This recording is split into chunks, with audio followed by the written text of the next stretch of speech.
वंदे पुरुषोत्तमम। अपूर्णता क्या है? अपूर्णता का कारण क्या है? इस अपूर्णता को दूर कैसे किया जा सकता है? और जब अपूर्णता दूर होती है तो पूर्णता हमारे जीवन में आती है। और ये अपूर्णता एक कमी है। और क्या कमी है? क्या जानी कमी है? जीवन में हम सब कुछ पाए हैं, लेकिन हमारे जीवन में क्या जानी एक चीज की कमी है जिससे हमें पूर्णता का एहसास नहीं हो रहा है।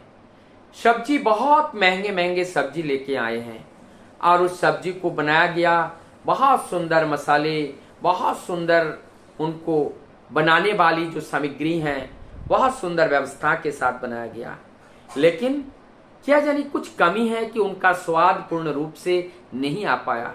और जब ढूंढा गया तो देखा गया उसके अपूर्णता, वो अपूर्णता का जो कारण है वो कारण है उसमें नमक नहीं डाला गया। जब नमक नहीं होते हैं तब वो अपूर्ण हो जाते हैं और सब कुछ पूर्ण होने के बावजूद भी वो अपूर्ण बना रहता है।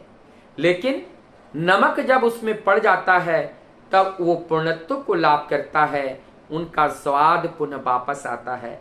ठीक इसी प्रकार से हमारे जीवन में कुछ जानी ऐसा छिपा हुआ है, कुछ जानी सहजता से दिखता नहीं है कि क्या कमी है, और जिस कमी के वजह से हमें जानी वो आनंद प्राप्त नहीं हो पा रही है जिस परमानंद की खोज में है। क्योंकि हमारे जीवन के अंदर चेतना है और चेतना के चंचल रूप ही मन है और मन चेतना के अंश है, और ये जहाँ चेतना है वही आत्मा का स्वरूप है, वही आत्मा का रूप है, वही आत्मा का आकार है, वही आत्मा की प्रतिबिंब है। और आत्मा के प्रतिबिंब होने के कारण आत्मा की जो इच्छाएं हैं, आत्मा की जो इच्छाएं हैं वो आनंद है।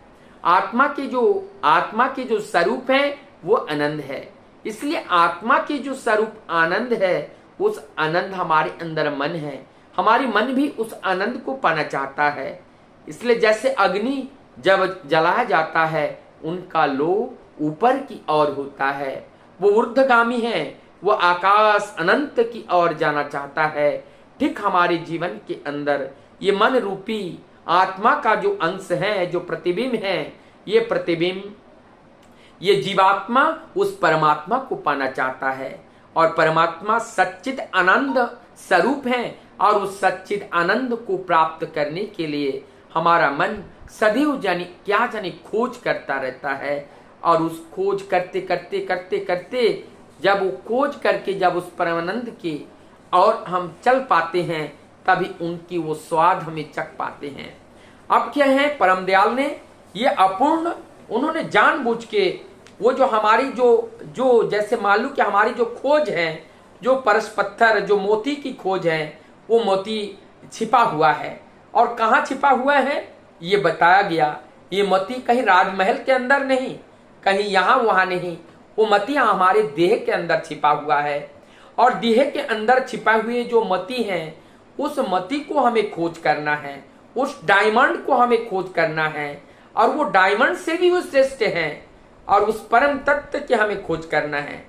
और उस परम तत्व के अनुसंधान करने के लिए हमें जाना पड़ेगा सबसे पहले उनके पास जो इसके अनुसंधान को जानते हैं, कहाँ छिपा हुआ है और कहाँ छिपा करके रखा है। जिन्होंने इस देह का निर्माण किया वही जानता है कि इस देह के अंदर वो परम तत्व कहाँ छिपा हुआ है। जब अनुसंधानकारी से अनुसंधान हम ले लेते हैं तब हम जान पाते हैं कहाँ है। अब जहां पर रखा है वहां तक जाने के लिए हमें कष्ट करना पड़ेगा। और वो कष्ट क्या करना पड़ेगा? हमारी कामना, वासनाएं, क्रोध, लोभ, अहंकार, परश्री, कातरता सबको एक एक करके त्याग करना पड़ेगा। जब त्याग हो जाएगा हमारे अंदर दया, करुणा, ममता, प्रेम, प्रीति, ये सब भक्ति, श्रद्धा, ये सब अनुराग, इसका जागरण होगा। और इसका जब जागरण होगा तब हम यही सब कुछ लेकर के हम वो जो छिपा हुआ जो तत्व हैं, जो परम तत्व हैं, जो परमानंद है, हम उनके पास जा पाते हैं। और जब हम उनके पास जा पाते हैं, उनको जब जान पाते हैं, उनको जब समझ पाते हैं और उनको दर्शन कर पाते हैं, उनको स्पर्श कर पाते हैं और उनकी आभा जब चारों ओर जो ज्योति में बिखर जाती है और उस ज्योति का जब दर्शन होता है तो हमारी मन उत्फुल्ल हो उठता है और हमारे अंदर के सारे अवगुण दूरीभूत होते हैं और हमारे अंदर वो जो बहुत कीमती जो वस्तु हैं, जो तत्व हैं, उस परम तत्व का जागरण होता है। वही आत्म तत्व का जागरण होते हैं। उस आत्म तत्व ही परम सत्य है, हमारी सत्ता का वो परम सत्य है जिसके ऊपर इस देह स्थिर है।